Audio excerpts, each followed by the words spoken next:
How's it going, laser bursters? I'm Bobby Sixkilla. Welcome back to Disco Elysium. We finally got in. We talked to Everett Clare. We kind of look like douchebags to the scabs. And we got what we wanted, and I didn't take any handouts from Everett Clare, and I refused to do his bullshit for him because he's a wanker. But we still got shit done.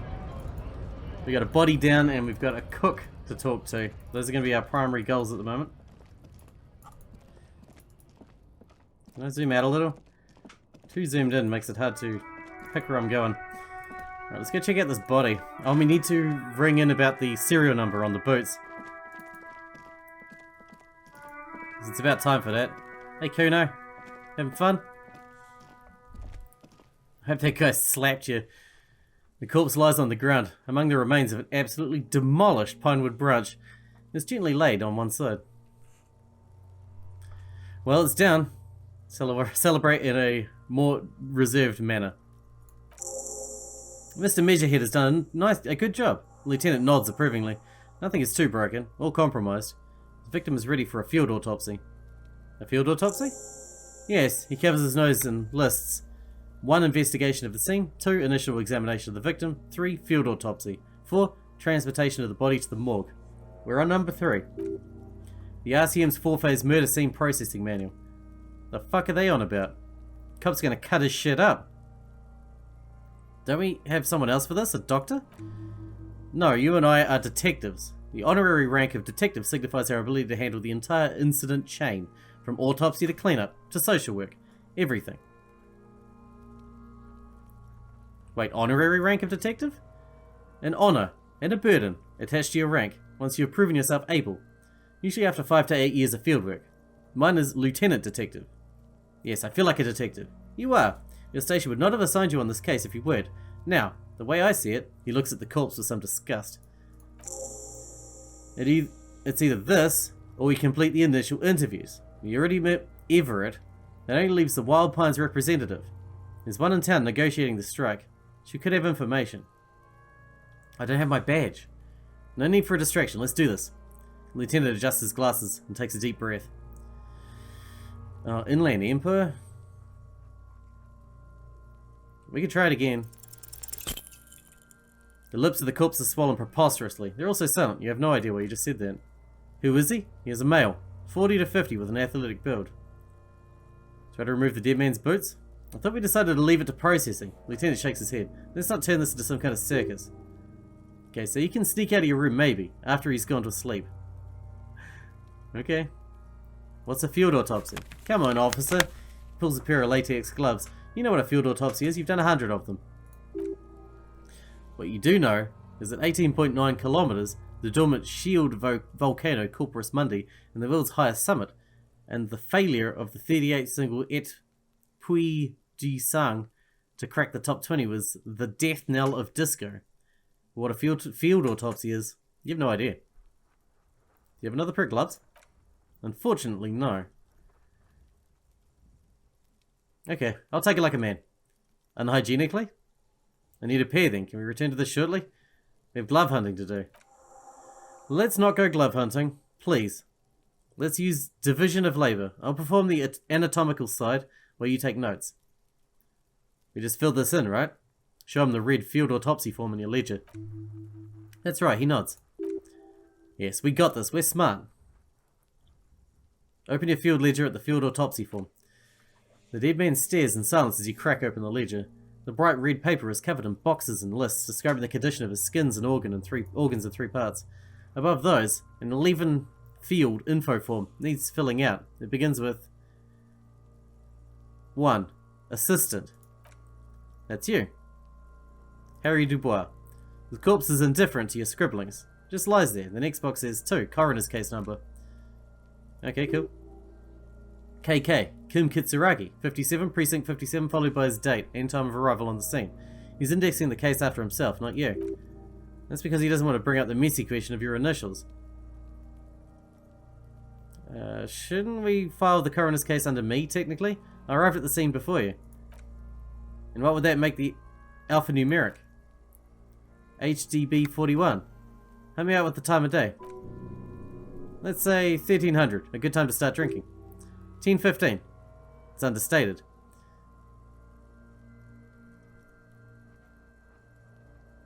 I have no idea. Good, let's go with that. Name. Date of birth. Age. The man corrects his glasses. Roughly 50. Try 40. The visual damage is so extensive it's better to err on the young side. I'm gonna write 42. He nods. Race. Mondial. Fair to olive skinned, from the Isla of Mundi. This is as vague as it gets. You might as well say whitish. Write it down. The pudgy mess of curdled meat looks neither mondial nor anything other. Sex. Fucky fucky, the little monster exclaims energetically. Male. Pig's gonna have sex? Male. Nor does he look male, with his pregnant belly and indistinguishable face. Date of death. We're still going with March 4th, 51. What else? He looks over the shoulder. Body identified by is not applicable. Case number is the same as the coroner's case. HDB 410803 listens motionless. With the cargo belt still around his neck, only one box remains. Evidence of treatment. None. At least not after the initial examination. What exactly is treatment anyway? Interfering with the body's position or wounds post-mortem?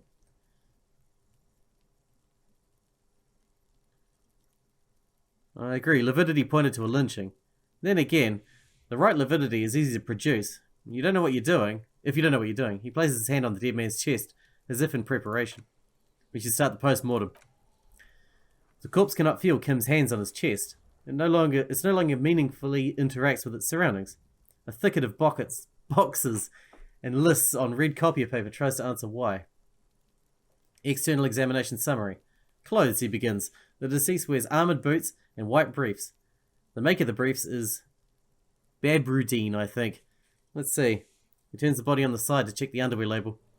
See, it's happening. Babrudine. Yes, inexpensive, size medium, colour white. The disappointment is palpable. The red-haired thing was expecting something more lurid. Write it down. The rest of the clothes have been removed post-mortem by scavengers in order to get the victim's ceramic armour. Officers are in search of the missing pieces. Removal of the boots is left for processing. We found the pieces.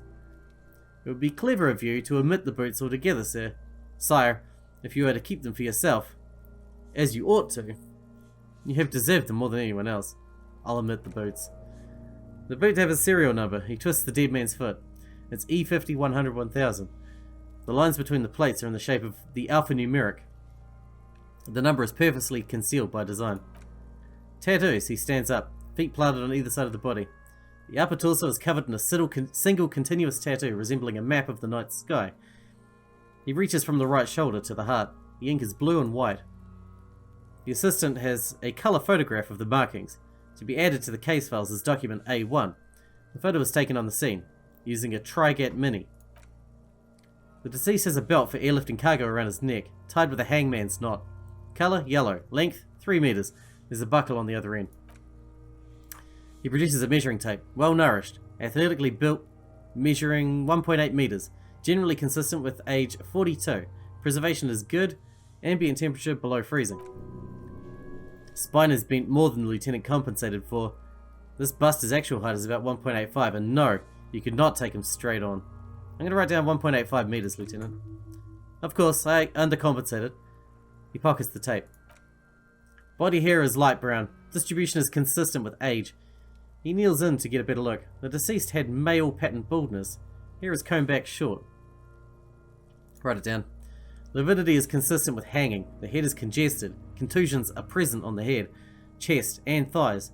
Consistent with stones thrown post-mortem. Low velocity.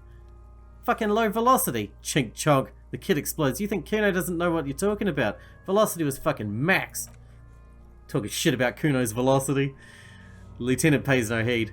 In addition, there are bite marks on the face, scalp, and chest, consistent with predation. Write it down. Ligature mark. The lieutenant produces a small folding knife. With the other hand pulling on the belt, he starts cutting into the polyester. The stench is horrid. After a while, it's obvious the material cannot be cut. The steel wiring, he concedes, breathless, there's too much of it. We need to remove the belt so we can get to the ligature mark. Good thing we got these chain cutters. Always good to think ahead now.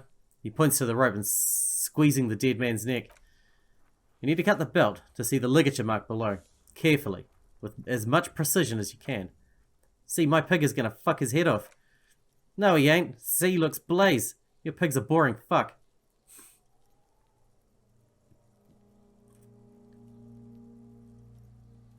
Cut the belt off, 83%.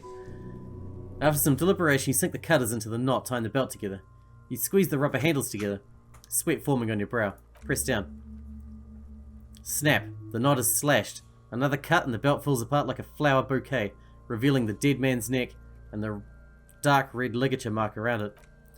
The lieutenant kneels closer, running his fingers along the dark red groove until there's a gap. The rope rises to a point, leaving a gap in the ligature mark. The suspension point is the back of the neck. As it ought to. This is where the grip on the curdled meat is gentlest, pulling up. Hemorrhaging is observed on the skin above and below the ligature mark. The mark is well pronounced, consistent with a drop from 1 or 1.5 meters. Chest is intact.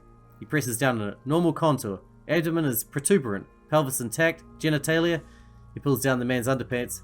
Now it's gonna happen, see? I fucking knew it! Genitalia is male and unremarkable. No evidence of injury. Write it down. Back is symmetrical and intact. He struggles to turn the corpse on its side. Upper and lower extremities are intact, but asymmetrical. There are combat injuries on the right hand, thigh, and hip. Bullets have bitten little pieces out of him. It must have been excruciating, especially the hip. Before he was the temple of pain that knew little tenderness in life. In addition, I see smaller residual scars, too numerous to count, covering about 30% of his skin. From wounds sustained over 2, maybe more decades, dispersal and accumulation indicates long and active combat duty. Last item, hands. He takes the man's right hand in his, inspects it, then moves on to the other hand.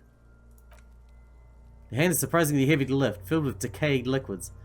Feel as though it could explode if squeezed harder. You're suddenly repulsed. You feel so compelled to drop it. Hands are clean, the lieutenant says, as 5 cold sausage-like fingers slip from your hand. No sign of injury from struggling. Were we expecting any? I was. Maybe I'm just not seeing them. Honestly, the stench is making it hard for me to think at the moment.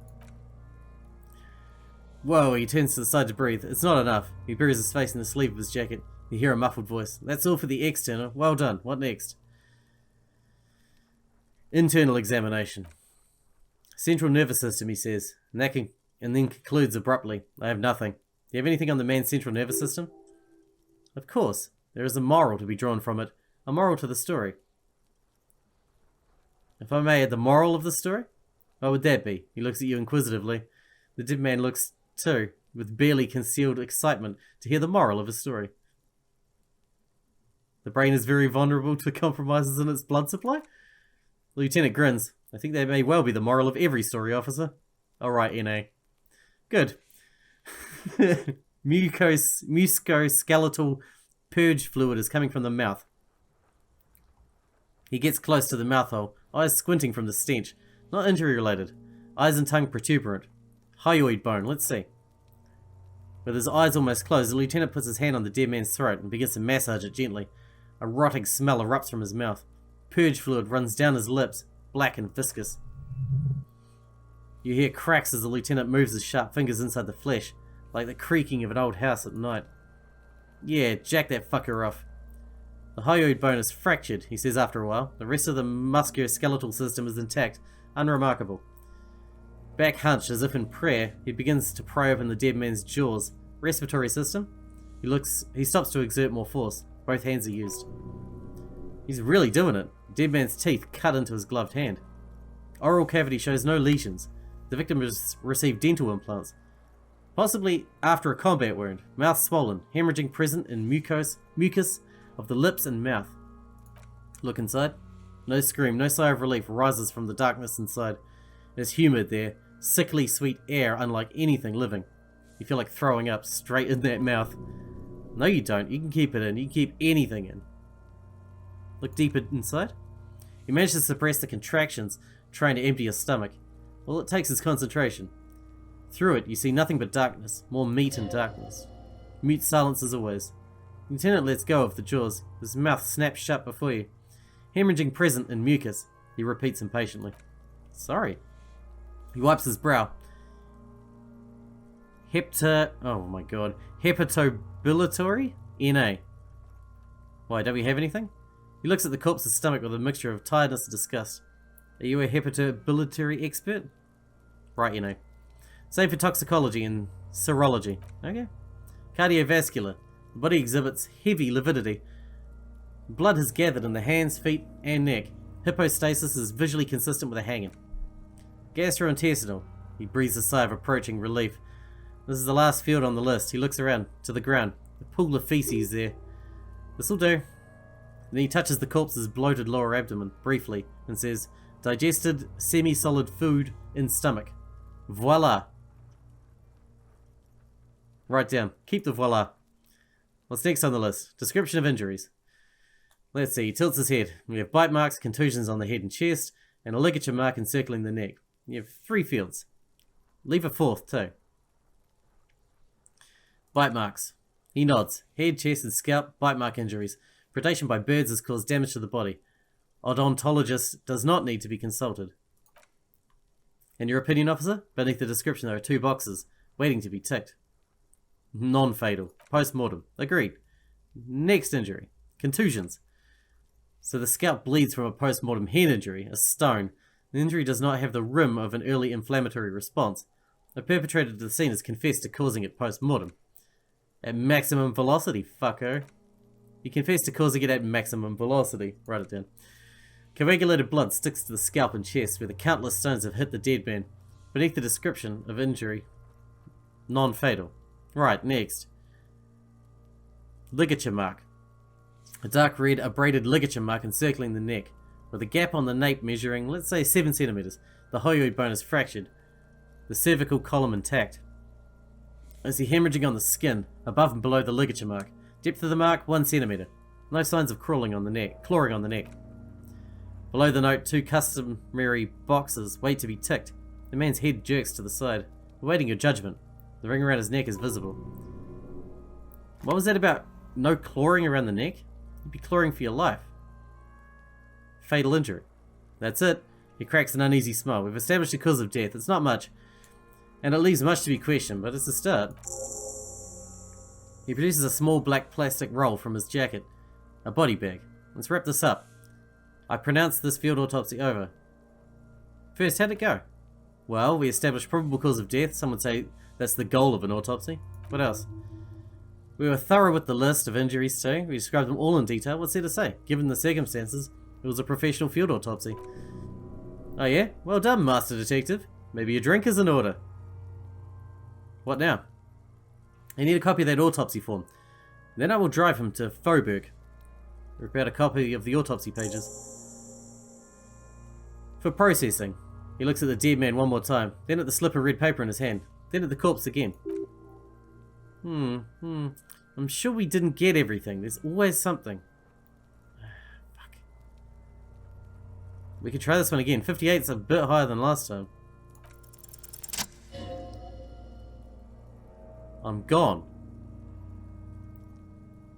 I can see you are gone, but who are you? I am a joke. Look at me. There's nothing funny about you.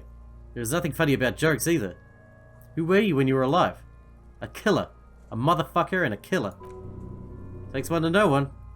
I have other questions for you. Go ahead, Kobo.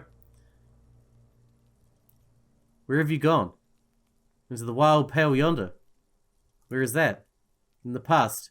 Way out the west. I can't get the damn compartment in my ledger open. The blue heart. Oh, that's good shit. You'll love it. Just press down and fuck it open like you always do. Fuck it hard, Kopopo the clown. He means force. It'll work. What is happening? What do you mean? I'm talking to you. It's the power of your... Black frothy liquid starts bubbling on his lips. Imagination. Go ahead, ask more questions. You fucking love questions. Why do I love questions so much? Because you're a copperoony. Look at them all go. Do you want more questions? Yes, give me questions. Here you go, you loony. Is my name Rooney? Fuck no, you're no Rooney. I do strike myself as a Rooney. No, you don't.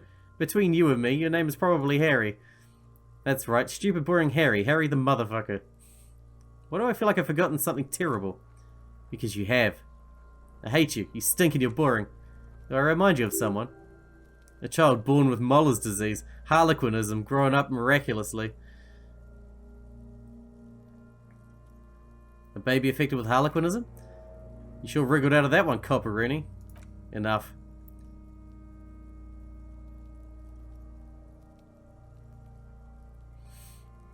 %? I mean, we've only got one shot at this, right? You run your hands over the victim's cold body. His limbs, his torso with swollen organs. Maybe you should be more thorough. Look at his pants again. You put down his breeches, marbling his prison around the crotch. The penis is shrunk, crawling halfway back inside him. There's nothing mysterious or noteworthy here. Can't get enough of that dick. You think we missed something? Yes, there's something we're not seeing. Okay, well, we're in liver mortis here. He's disintegrating. We need to refrigerate the body if you want to conduct another examination. We need to do it fast. Can he just hang out here for a while longer? If you want for this task to slowly become impossible, then yes. Otherwise, no. He's been hanging out for too long already. We need to ice him. Okay, where do we find a fridge for the body? It would have to be industrial in size. Let's start by asking Gata at the Whirling and Rags. And the Fritz store down at the gates. If they don't know, his voice trails off, and his gaze settles on Kuno. But only if all else fails. Fuck are you looking at, ping pong man? You want a piece of Kuno? Want to get fucked? Only if all else fails, he stresses. Kuno looks like he gets around. Knows matinees. And it's fridges probably too. Or remember the buttons on that intercom over there, on the side of the building next to the Whirling. One was for Revocol Ice City. Perhaps that's a clue. Let's have another look at the body. Hurry! There's one task we cannot sideline. With every hour, whatever we're looking for will become harder to find. Alright, fine. Gate, and Frit, and Ice City, and then Kuno, if worse comes to worse, which it probably will, because it always fucking does. Let's start with Gate, though. Oh, we should talk to her, because we know her name. Let's mess her up. I've got nothing to say to you. Why are you wasting your time? Are you Lizzy? Elizabeth? Miss Beaufort? Let's just not wasting time on trivial pleasantries and focus on why you're actually here. Titus Hardy. She points to the tall man by the table. Easy Leo told me about you. He likes to talk a lot. You're not here to chat up the legal counsel, you're here to question these men. Are you the Hardy girl? I am not, she says dryly. You could be, Liz. You could be anything. You could even be a model. Even a Her face stiffens. Glenn, I went to law school. I'm an attorney. He's right. With a face like that, she could be on the cover of La Debutante International. Get a grip, Glenn. She went to law school. So fucking what? Lots of models are actually really smart people, fuckwad. No, Glenn, they aren't. Her tone is cold and uninvolved. This didn't change her opinion of you. It's not her. She's not a Hardy girl, definitely. Alright. Well, that didn't actually help at all. I thought maybe we could shake her up, but it didn't work. We need to talk to the cook as well. Can I help you? I seem to be in need of a fridge. Yes, for the dead body. You want to put a dead corpse in my fridge, right? How did you know? Because you haven't taken it away yet, and it must be stinking hard about now. Well, you're not putting it here, rest assured. Why? Because this is a culinary establishment, not a morgue. I can't believe you even asked me. It'd only be for a... Lieutenant, you too. He can't believe it. You're asking too? The answer is no. I will not turn this place into some kind of macabre circus. He sighs. Let's go talk to the frit clerk. Hang on, we gotta talk to the chef first. Hang on. The dishes are dry. They smell of chemicals and pine trees. The tomatoes are so thinly sliced you can see through them. Free money. The thin man is smoking below an exhaust hood, occasionally sipping from his mug. This must be the Whirling's cook. As you step in, he nods towards the table and says something in a completely foreign language. The only words you can make out are Goracy and Quebec. Okay, it's definitely not his name. Whatever you do, please don't call him Goracy Quebec. Please, it's not funny. Ah, Goracy, I have questions to ask. Mr. Quebec, here I'm here. Hello, sir. Got time for a few questions? The man puts his cup down and replies something, his left hand drawing arcs in the air. I need a fridge to store a corpse. The man keeps shaking his head. His eyes seem sad. Then he starts sweeping crumbs off the countertop. I don't think he understands, officer. We need to find some other way to make ourselves clear. Wait, what language is he speaking? He's from Grad. A Kojko, the lieutenant informs you. With the mention of the word Kojko, the cook starts talking excessively, his hands up in the air again. He's from Grad. People from Grad don't mind if they're called by their national derogatives. It's okay to call him Kojko. I know, Kim, I know. Make stabbing motions at the meat. Okay. What are you doing? The cook looks at you doing the charade and smiles. Point towards the fridge. The cook says something. It's quite animated, but you still don't understand. I need to put a dead body in this fridge. Oh, his eyes light up with understanding, and instantly grow dark again. No, he shakes his head. Body no fit in fridge. Fridge small. How do you know? Maybe it's a small body. No, he nods confidently. I know. He knows correctly. It's too small. Okay, we have our answer. It won't fit. We need a bigger fridge. You know what's behind that door? He looks at you, then looks away, quickly, shrugging and muttering something to himself. Shrugging is an international sign for, no, I don't know what's behind that door. Leo says you're friends with Manana. Is that true? The mention of Manana gets his attention. He smiles and delivers a whole slew of unfamiliar words and lively gestures, then falls silent again. What's in the borscht you're making there? The man says a couple of sentences in that strange language of his, and then seems to wait for you to speak. Pretty sure he asked you a question. He doesn't know your language. You can just say something cool in return. Mercury rising. The man looks at you, then at the soup. His face lights up. Picks up a bottle from the shelf. Barsk's need? More vodka? Okay, so it's vodka that keeps the men happy and in good spirits. He nods. Clever move by the Union. Of course, vodka. Now that makes it a very, very special borscht indeed. Turn it up and then ask for some yourself. Turning it up seems like a dangerous idea, honestly. The place is a powder keg. Sounds like a fun idea. Actually, no, we should... No vodka. Cut it. Let's make them unhappy. The cook gives you a long, disappointed look, and turns the stove off, and seems to wait for you to speak. Got impressive pots here. He smiles and bangs his ladle against each pot in turn. It's almost like music, especially with the sounds of assorted dishes boiling and shimmering on the stove. I don't think I need anything else. Stay masculine. That went well. At least we ruined their meal. That's the main thing. I'm all about ruining days. Let's go talk to Frit and then we'll try the ice place. And then... Kuno. I don't really want to have to, but because they drew it to that, we might have to. Alright. Hi. This is like a general store then. Like a dairy. Is this about the questions again? Because I don't really know anything. Does Frit have a warehouse in the back of the Whirling and Rags? A warehouse? I don't know. Maybe. I don't really care what Frit does. It's important.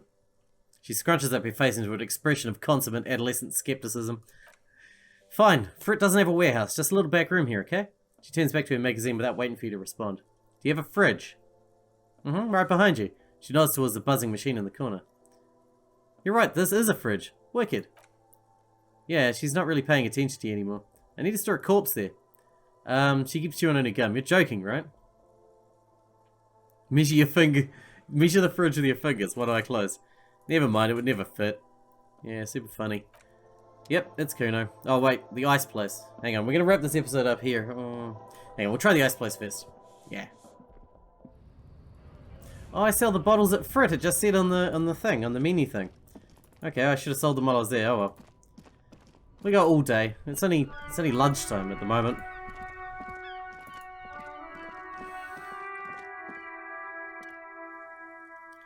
What do we got? There's one called Ice whatever. Revachol Ice City. Damn. Try this one, I guess.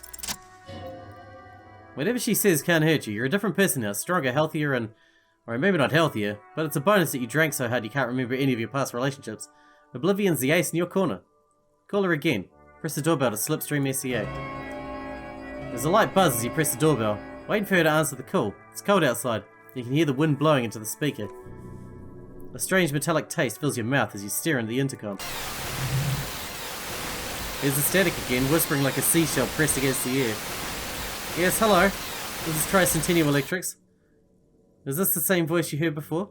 Have you come to place an order? It's the same voice you heard before, sorry. Last time we talked, there was some confusion. You got me mixed up with someone else? My god. Here come the bad vibes again. Relax. Distance yourself from them. Please don't hang up. I just want to explain myself. Before you can finish your sentence, the voice continues speaking. It's you. My god, I didn't think I would hear your voice again. Didn't you say that last time we talked? Michael, just please. Even her breathing, the way her voice drops when she finishes the sentence sounds exactly the same. Why did you even call? I don't understand. You've been gone for months, she continues. I thought you didn't care. Is this some kind of joke? Do you think it's funny deceiving a police officer? The voice from the intercom doesn't answer, but you hear her breathing. Wind blows into the microphone again, crackling and echoing in the box. Your hands are getting cold, and your breathing becomes visible, forming small silvery puffs in the air. Is it over? Can we talk now? Ever since I came to work here, it's been different. As if my mind's wiped clean. Say nothing? It's so nice. So nice being able to finally forget about it. And then it hits you. You're recording. She tries again, not to cry, and still doesn't succeed completely. Her voice sobs. Her quiet sobs sound old and distant, as if her voice is being played off a wax cylinder. Anger boils up in your chest. It was just a recording, and here I thought, why does it still feel like it's my fault? Her voice melts into the static from a long-distance phone call. From time to time you hear people talking in the distance, but you can't make out any words. This is where you hung up the call last time, but the recording is still going. Keep listening. The phone rings in the office with an old-fashioned chime, and someone walks by in a pair of heels. The static is like a warm blanket wrapped around the sounds. Is anyone there? No one replies, but the static grows stronger like rainfall. Then a female voice speaks out. Completely different from the one before. Glorious. And total somehow. Crawling inside your head. For 300 years I have been here. Volatile and luminous. Made of sodium and rain. If you want me, you can find me on the beach. Dans le Durnebal. So the strange alien thought pattern ends. The lieutenant cuts in, inspecting the intercom. It was a recording trapped in the circuitry. From some ancient tenant. It sometimes happens. Should we conclude here? We have other mysteries to solve. Wait, a recording trapped in the circuitry? I don't have time to explain it to you right now. Maybe sometime later. He looks at the sea almost wistful. Something weird just happened to me. Don't take this the wrong way, but during our short stint working together, something weird is almost always happening to you. That is true. Alright, we're going to wrap this episode up here, and the next one we're going to talk to Kuno. Because I don't really know what else to do at this stage.